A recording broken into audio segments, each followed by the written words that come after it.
మాయాకు ఉదయాలు చాలా ఇష్టం. ఒక సూర్యకాంతి నిండిన రోజు ఆమె తన పసుపు టోపీ పెట్టుకుని తాతగారిని తోటకు అనుసరించింది.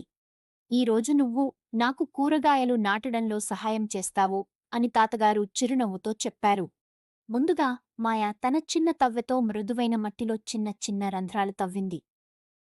2, 3 అని ఆమె లెక్కించింది. తాతగారు ప్రతి రంధ్రంలో విత్తనాలు వేసి మాయా వాటిని మట్టితో మోసి నీళ్లు పోసింది. ఒక ఉదయం నేల నుంచి పచ్చటి మొక్క తలెత్తింది. తాతయ్యా, చూడండి అని మాయ ఆనందంగా అరిచింది. త్వరలో క్యారెట్లు, టమాటాలు, బీన్స్, ఆల్ మొక్కలు పెద్దవయ్యాయి. చివరికి కూరగాయలు తీయడానికి రోజు వచ్చింది. మాయ ఎర్రని టమాటాలతో, పొడవైన పచ్చి బీన్స్తో తన బుట్ట నింపింది. మనిద్దరం కలిసి చేశాం అని తాతగారు అన్నారు. ఆ రాత్రివారు రుచికరమైన సలాడ్ తయారు చేశారు. మాయాకు ఎంతో గర్వంగా అనిపించింది. తానే పెంచిన కూరగాయలు అవి.